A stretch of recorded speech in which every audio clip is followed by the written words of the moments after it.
Good morning, and we are in chapter 4, I believe, and it's Moses and the burning bush. Here's one of the pictures that they show in the scriptures, and we're going to get right into it.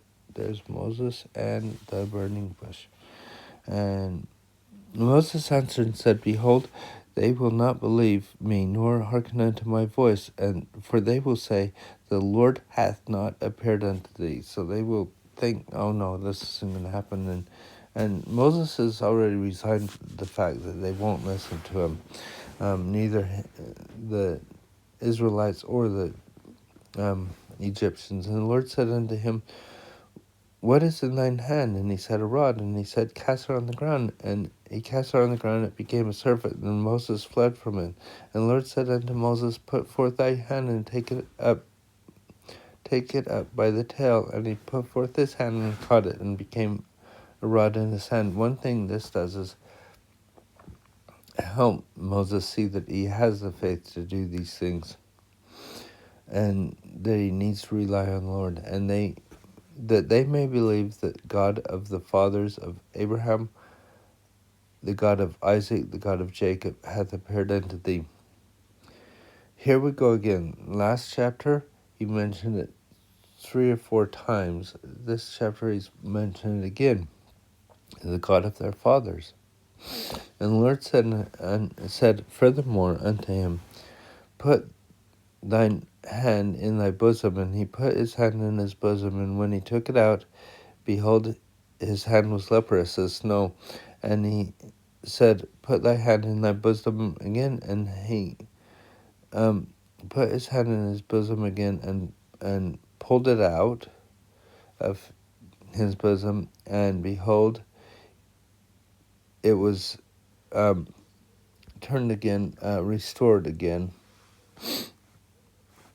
as his other flesh. And it came to pass that if they will not believe me, neither hearken unto my voice of the first sign, that they will believe the voice of the latter sign. This, I didn't go into it right away, but the thought now to me is of Doctrine and Covenants 1, where it says, if they don't believe your word, then afterwards comes the tempests and the troubles and all these other things. It reminds me a lot of the last days in that sense. And it came to pass that if they will not believe also these 2 signs, neither hearken unto thy voice, thou shalt take the water of the river and pour it upon dry land, and the water which thou takest out of the river shall become blood upon the dry land. And Moses said unto the Lord, O my Lord, I am not eloquent, neither therefore nor since thou hast spoken unto thy servant, for I am slow of speech and of a slow tongue. Now, we can always go into, maybe he had a stutter, or he might have talked slowly or something like that. It might be that he just doesn't have the confidence. Because it did say that he did a lot in Egypt, but maybe it's this instant he doesn't have the confidence. Maybe he's fine if he was talking about architecture in Egypt, he being an architect, it would have been fine. But when he's talking about these things, he didn't feel he could talk about them in the same way. And also, it's really hard to feel eloquent in speech when you're talking about sacred things that are really sacred to you, and you're not sure if they will believe it. And the Lord said unto him, Who hath made the man's mouth? Now listen to this. This is really great. Or who maketh dumb or deaf or seeing or blind? Have not I the Lord? He's saying, I've created all these people. I created you. And I can do what I need to do through you. It doesn't matter if you feel inadequate. I'm the one that qualifies you. I don't choose you because you're highly qualified. I choose you because I can qualify you. Therefore go, and I will be thy mouth, and teach thee what thou shalt say. I will be the one that does this. And he said, O Lord, send, I pray thee, by the hand of him whom thou wilt send. And that's or through whomever thou wilt send. And the anger of the Lord was kindled against Moses and said, Is not Aaron... Now, when we're talking about this, remember, he just said, I will do it. And he's done this before in the past where he said, I'll be the one that does these things. And then whoever it is will say, well, I'm not sure if that's enough. And he's going, of course it is. I've created the worlds. And yet now you're wondering if I can do this simple thing? But notice how the anger is kindled. He doesn't get mad at him and toss him out or something. He teaches them, and he goes to their level. The Savior does that a lot in his lifetime, where somebody doesn't quite get what he's trying to tell them, and he steps back a little bit and lets them catch up. And he said, Is not Aaron the Levite thy brother? I know that he can speak well, and also, behold, he cometh forth to meet thee, and when he seeth thee, he will be glad in his heart. And it's not that the Lord didn't know this wasn't going to happen either. You can see this in the way that he talks about this. Well, I've got this planned anyway. And thou shalt speak unto him and put words into his mouth, and I will be thy mouth, and with thy mouth, with his mouth. Notice he says, I will be thy mouth, and with his mouth, and will teach you what ye shall do. So he's going to work with both of them. And it's going to be his words, not Aaron's words or Moses' words. And he shall be thy spokesman unto the people, and he shall be even... And I think this is also important because Moses has not got the rapport with the people. He's been with the Egyptians mostly. And he shall be thy spokesman unto the people, and he shall be even as he shall be to thee instead of a mouth, and thou shalt be to him instead of God. And thou shalt take this rod of thine hand, wherewith thou shalt do signs. So he's given him something to kind of hold on to, I guess. And also we talked about sacred items, things that help draw the power of God out for people. And Moses went and returned to Jethro, his father-in-law, and said, Let me go, I pray thee, and return unto my brethren in Egypt, and see whether they be yet alive.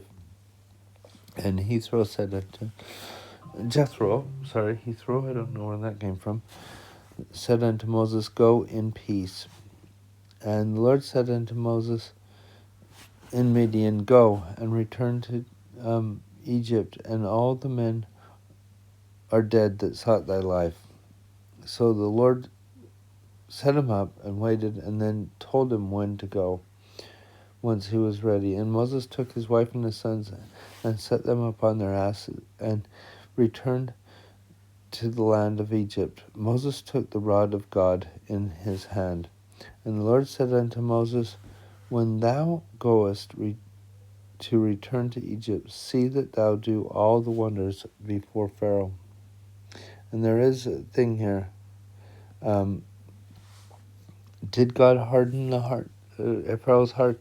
The hardening of Pharaoh's heart is a recurring theme in the early chapters of Exodus. Many of these passages state that the Lord hardened Pharaoh's heart. However, the Joseph Smith translation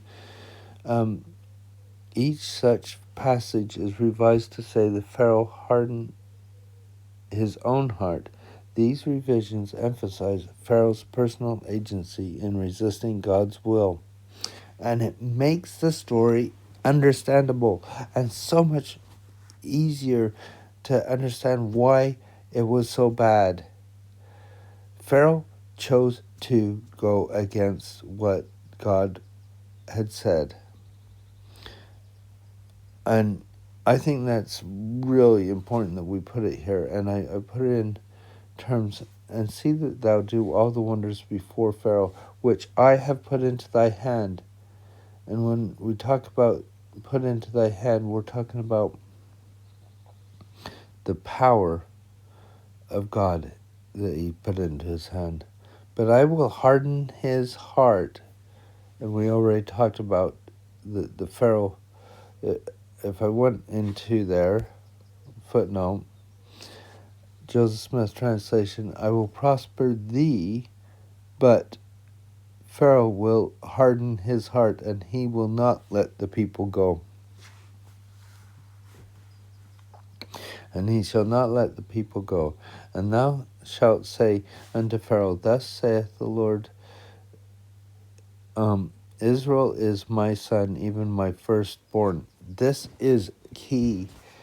Israel is my son. He didn't just say, let my people go, which we often hear. He said, Israel is my son, even my firstborn. He's saying, okay, you're still my children, but this is my firstborn. He's the one that I have covenanted with, and because of that, you should be as the second son and listen to them and be take the portion that I give you. But he doesn't. I say unto thee, let my son go, that he may serve me. And if thou refuse to let him go, behold, I will slay thy son, even thy firstborn, and see how you feel. Remember how important the firstborn is in these cultures. And I'm just going to go to the Joseph Smith translation here. And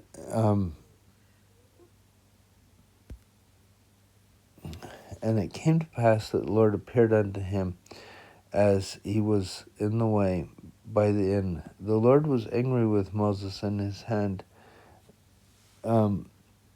was about to fall upon him and kill him, for he had not circumcised his son. Then Zipporah took a sharp stone and circumcised her son, and cast the stone at his feet, and said, Surely thou art a bloody husband unto me. And the Lord spared Moses and let him go, because Zipporah his wife circumcised the child, and she said, Thou art a bloody husband. And Moses was ashamed, and hid his face from the Lord, and said, I have sinned before the Lord. And the Lord said unto Aaron, Go into the wilderness and meet Moses. And he went and met him in the mount of God, in the mount where God appeared unto him, and Moses kissed him.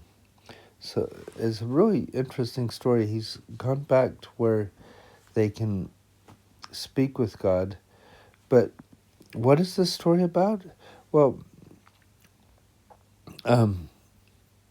let's just read it again a little bit. And there's a thing here. Why did the Lord get angry with the Lord? The account of God seeking to kill Moses is difficult to understand because the text lacks many important details.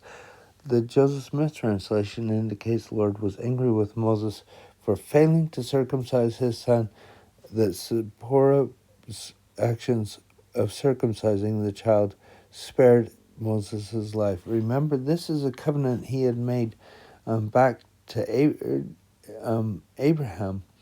And because it was a covenant, he was going to say, I'm going to let this people go because they will be the covenant people.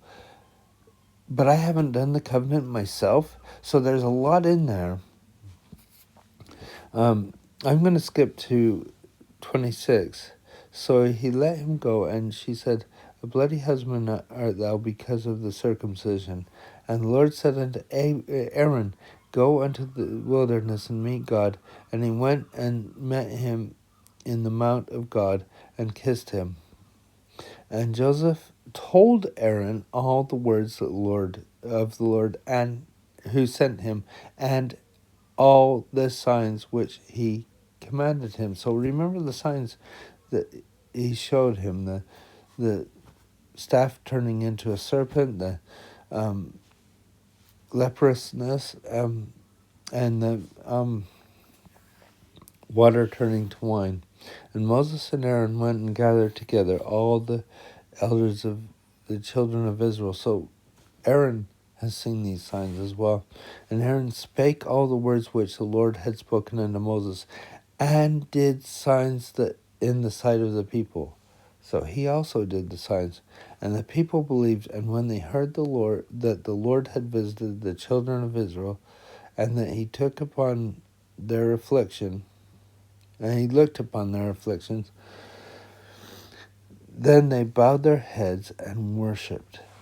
I hope we can see the Lord in our lives in the same way.